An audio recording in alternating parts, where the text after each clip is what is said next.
Kelly, it's Friday the 25th of September 2020. I want to talk about conspiracy theories going around the globe, almost like the pandemic itself, suggesting that COVID-19, well, either it doesn't exist, or if it does exist, it's no worse than the flu. And there is a protest in London along those lines tomorrow, and we're going to be talking to the man organising the protest this hour. And as always, your thoughts, your comments most. Trafalgar Square, when social gatherings of more than 30 people were banned.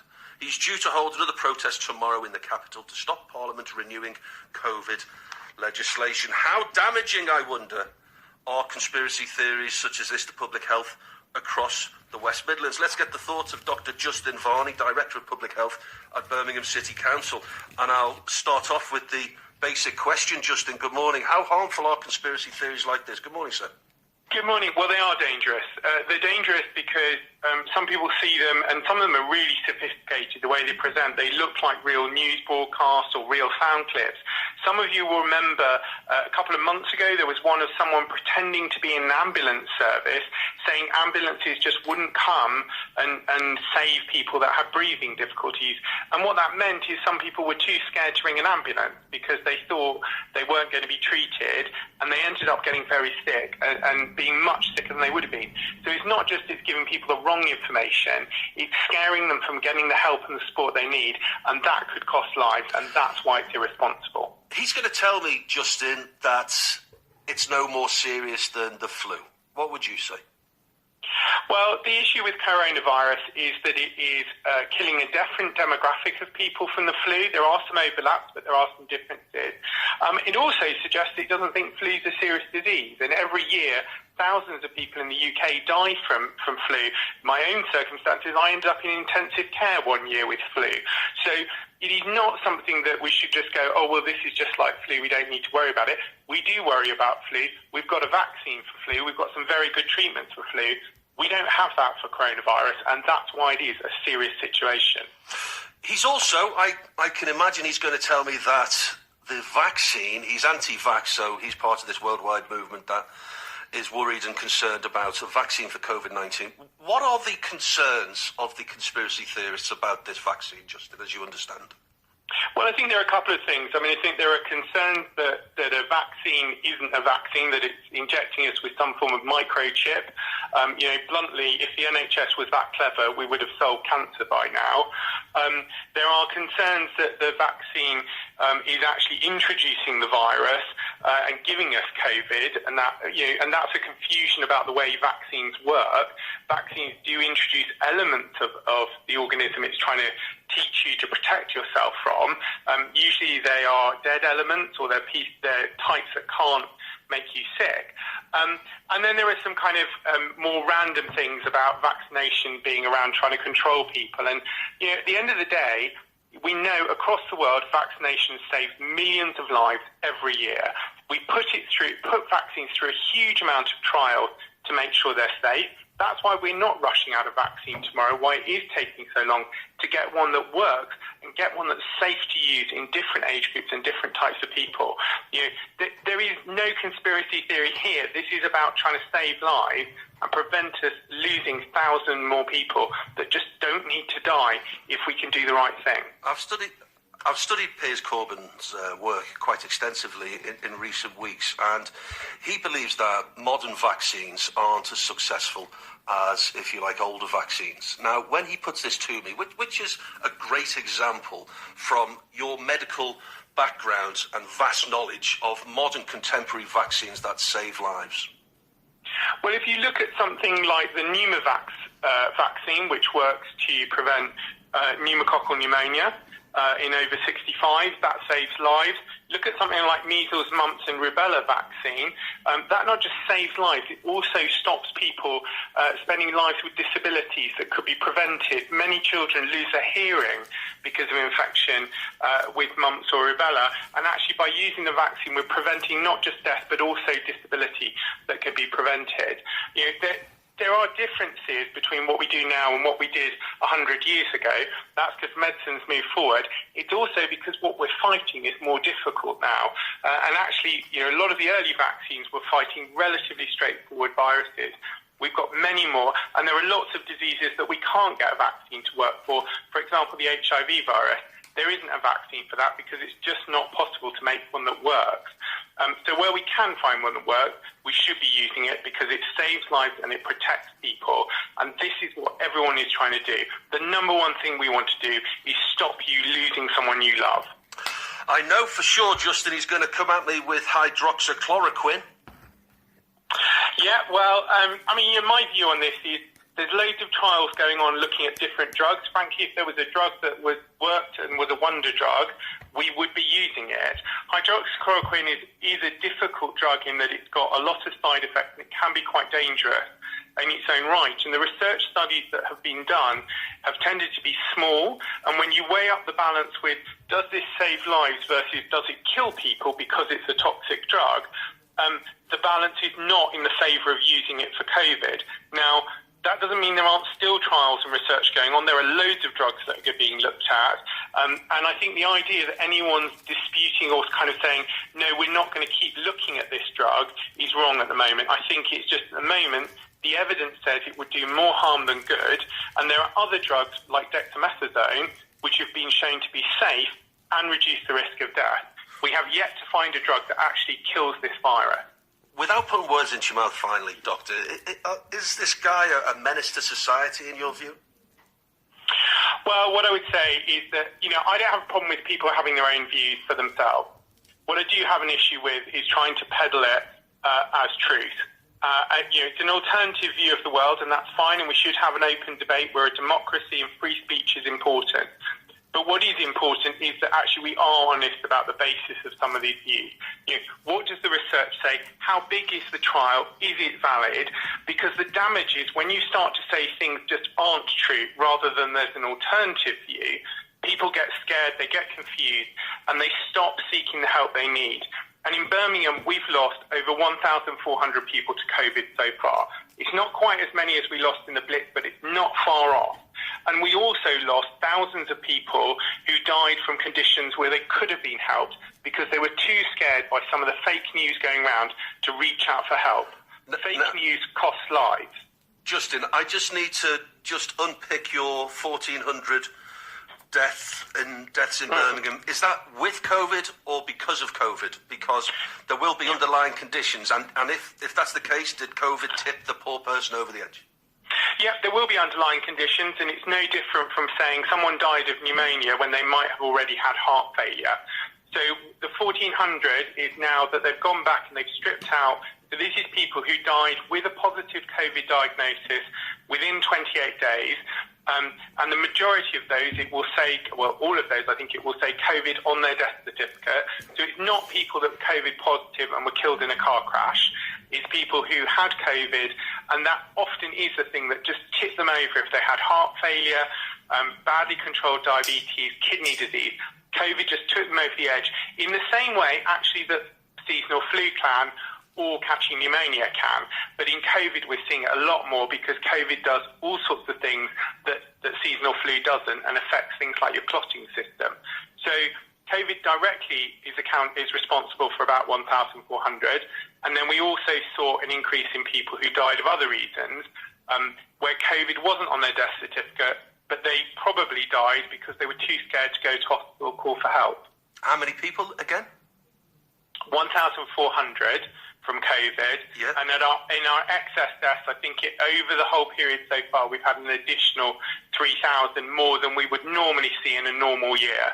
So when we talk about excess deaths, we're comparing the deaths that we see compared to the average over the last 5 years.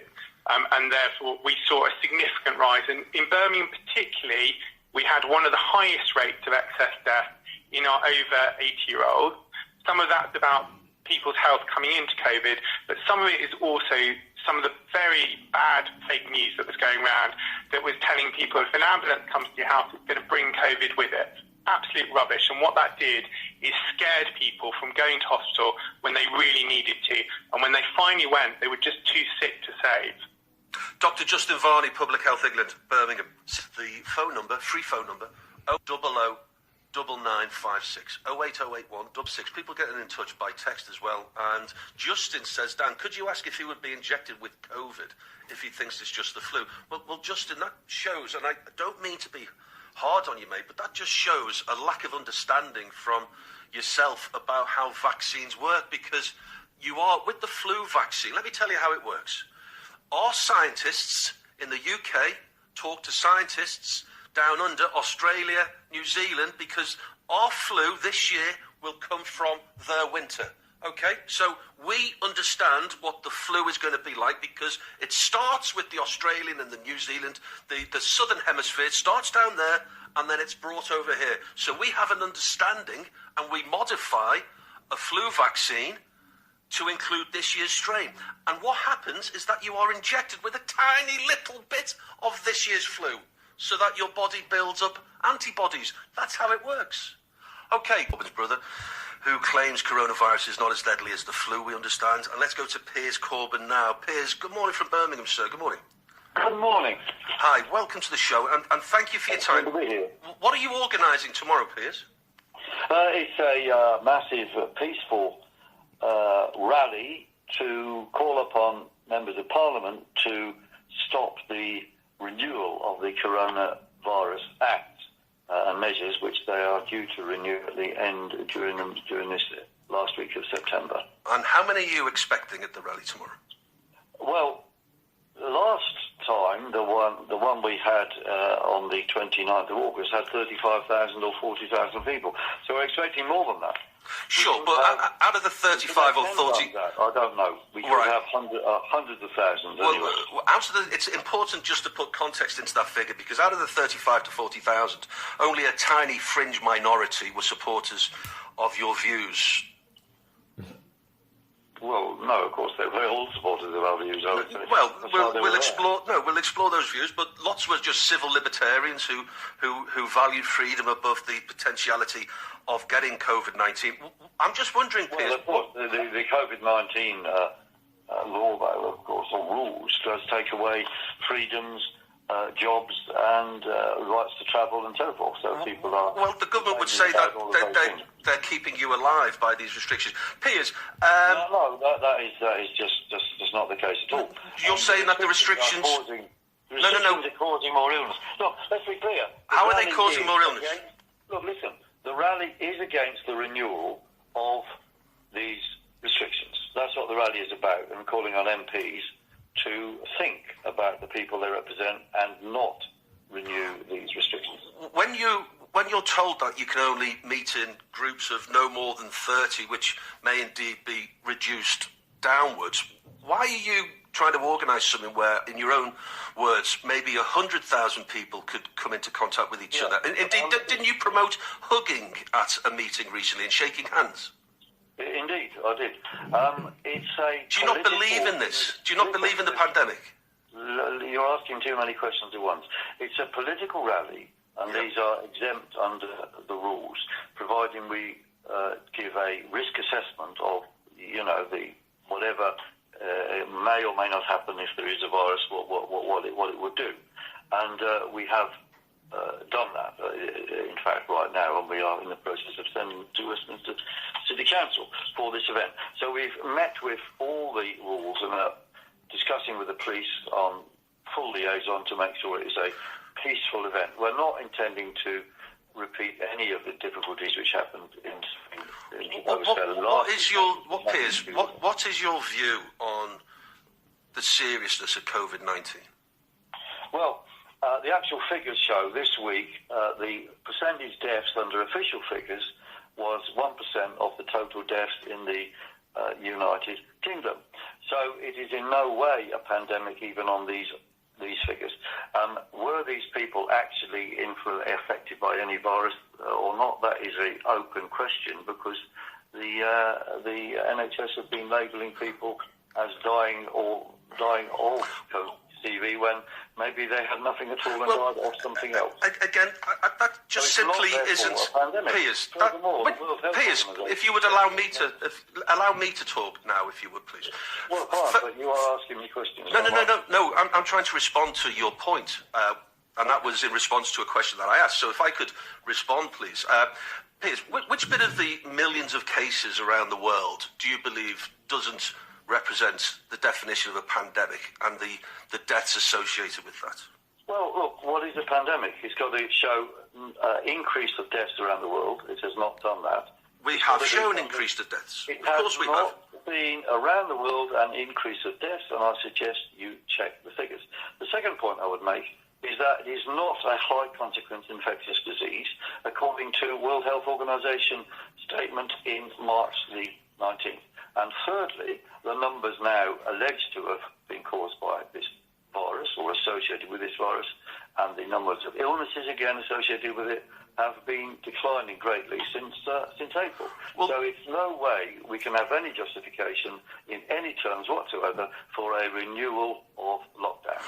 So we oppose what Boris Johnson is doing on this, absolutely, and we want an end to all lockdowns and a rational, sane, human rights approach to the issue. You see, it's peculiar you include the words rational and sane, because the vast overwhelming majority of medical experts, Piers... No, that isn't true. No, it's... Well, put it this way, some very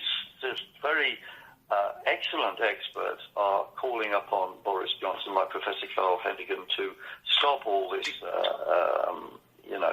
extreme... Can I just ask you, you do not believe that the vast majority of...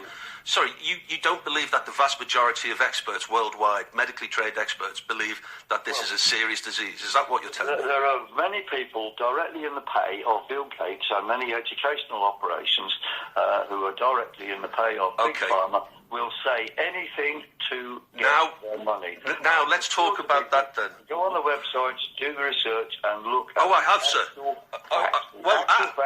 Okay, I've told you that 1% figure. What is your answer to that? Well, no, let's talk about...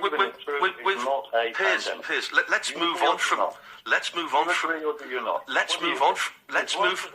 Let's... Piers, because you can't answer the point. Piers, I've moved on from that. Look, Piers... When I ask them a question, they don't reply to our letters. Piers, I've moved on from that point. That was made about 4 minutes ago. Let's move on now to the World Health Organization and Bill Gates.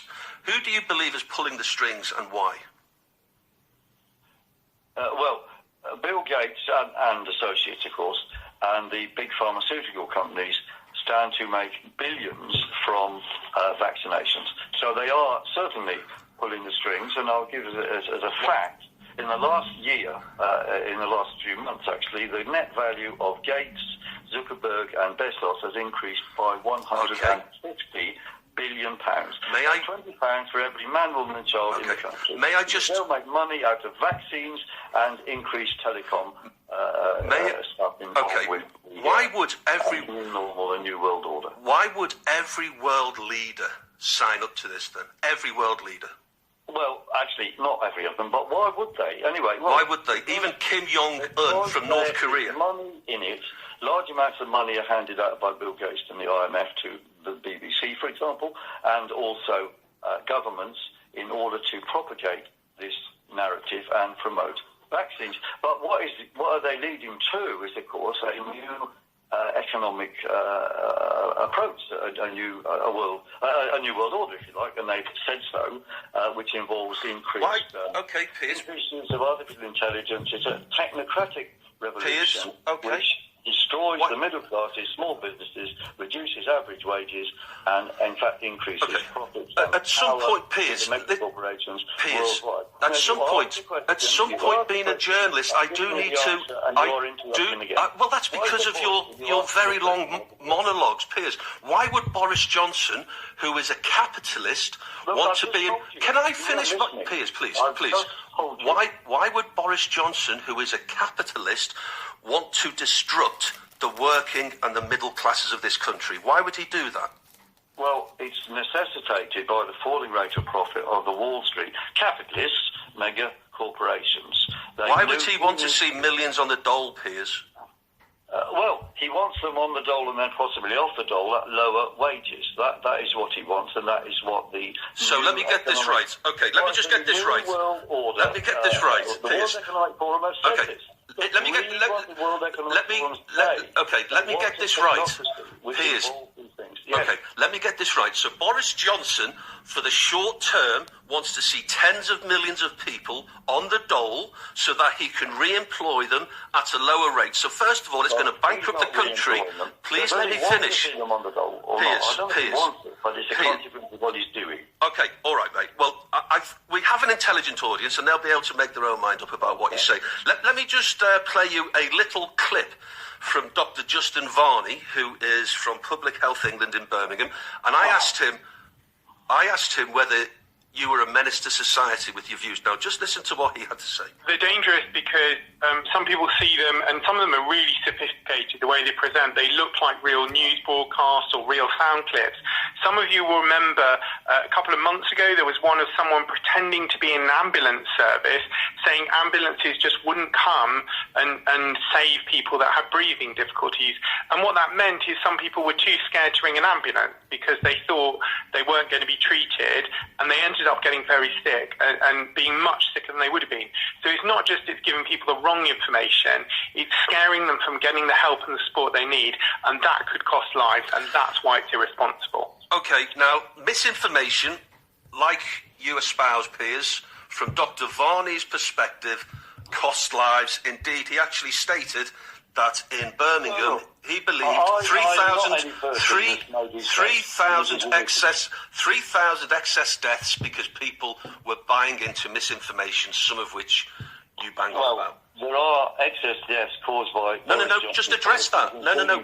Address it. Please address my point. Address it. What is your question there? Oh, okay, my point is, please address the point that according to medical experts in Birmingham, misinformation espoused... how can you possibly answer my question if you won't allow me to... misinformation whatsoever. You find someone else is putting out misinformation and then accuse me of it. This is complete nonsense and biased reportage. I suggest that you look at what Professor Carl Hennigan says and what Vernon Coleman says. Check out all the links and you'll find out that what I'm saying is true, and I am not, in any case, ever putting out false information. If somebody has, you should deal with them, not me. Just quoting two doctors and their work isn't going to convince the overwhelming majority of other medical experts. About me or somebody else? Can I thank you for your time, Piers? Thank you very much indeed. Thank you, and I hope people to go onto our websites. Thank you. Okay, right, well, that was interesting.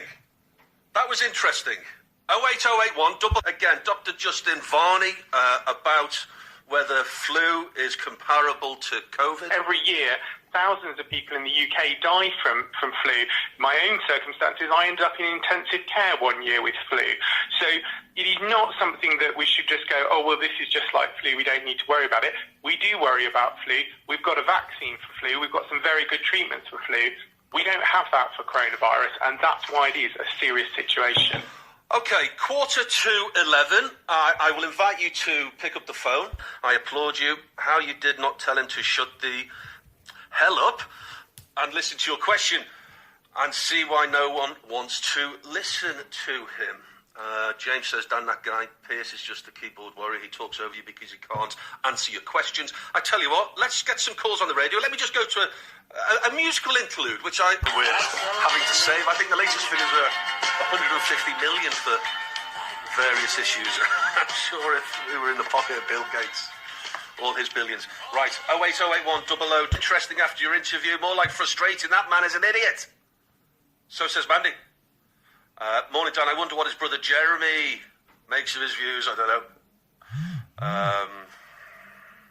Okay. Right, 08081 009956. Steve is in Meriden. Steve, good morning. What did you take from that interview?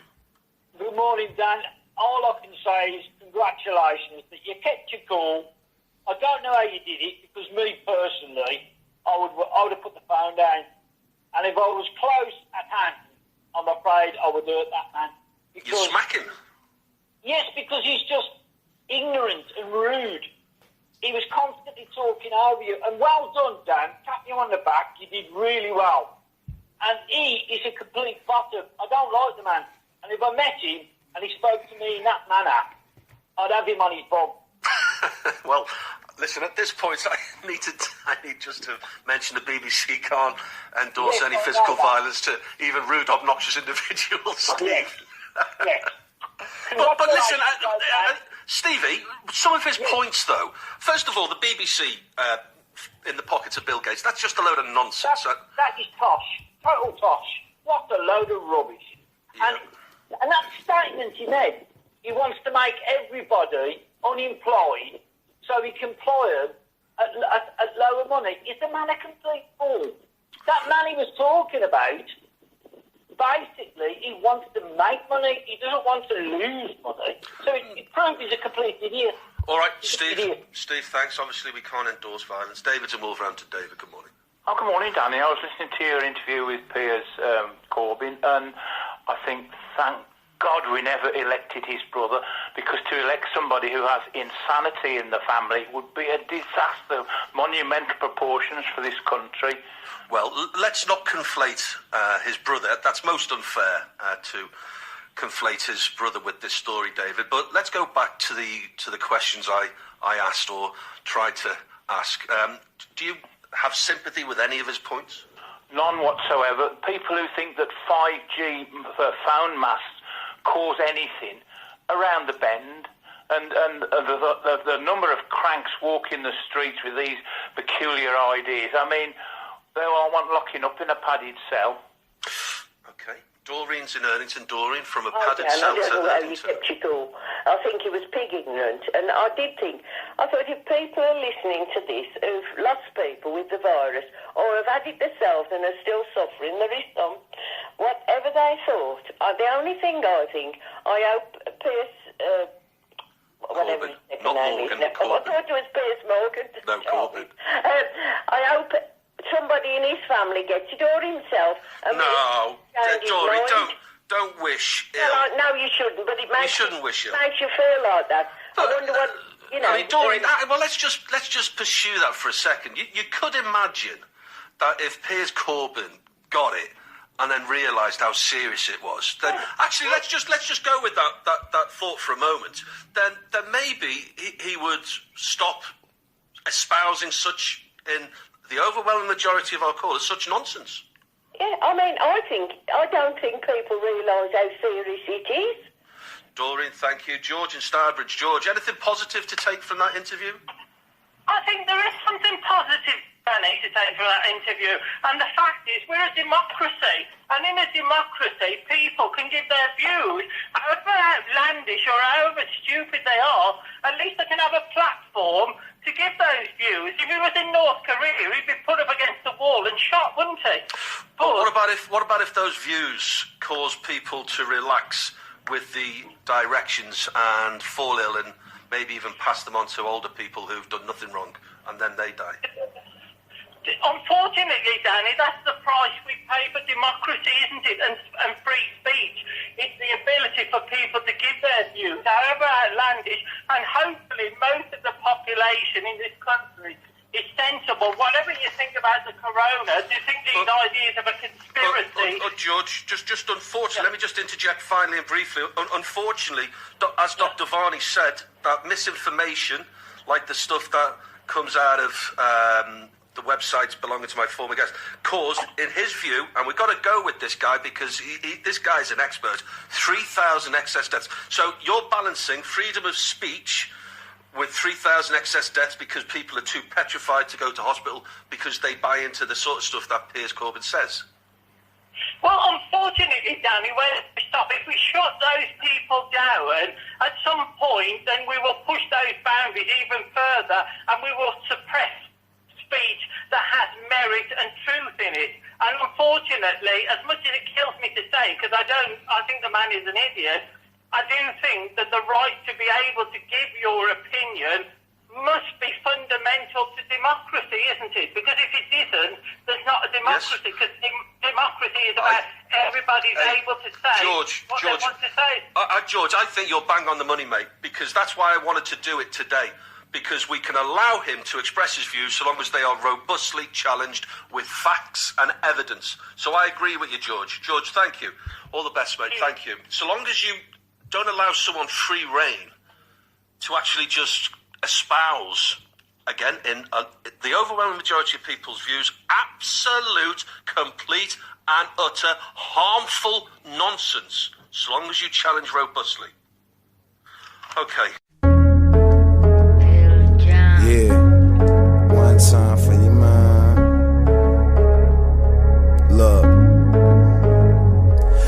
first thing I have to say is, why do we exist? Is it God or is it to be gods or is it to be rich? Are you sure? Is it to be poor? Is it to be wealthy? To be pure or something to endure? Or do you live to be deadly? Or do you have the conscience to see through all of the nonsense? And when they ask how you feel, it's hard not to be honest. Or do you live to conquer? Kill any imposter who tries to stop what you're plotting, no matter what you will prosper? Or do you think you're heaven sent? Well, please show me the evidence of this claim that you represent. Do you suffer from selfishness? Do you know what direction you're going? Are you a perfectionist? Are you here to play ball cause you make it look so effortless? Are you the next president? Are you here to destroy? Are you here to create? Are you here to avoid? Are you here to relate? Are you here to be the voice of the people, to teach and show them that they have a choice? Or are you just a demon here to deceive the people? Evil is what you feed them as long as you continue breathing. Are you here to spread diseases cause you had one all your life and you feel that the life that you live is out of spite? Are you here to do what's right? Do you question what's right and wrong? I question it all, people, until the questions are gone. With that said, when I'm dead, I'll die with questions are answered, like, is there cure for AIDS or is there cure for cancer? You believe in the Lord, but the Lord goddamned you, cause it brought you in a world that doesn't understand you. They commend you.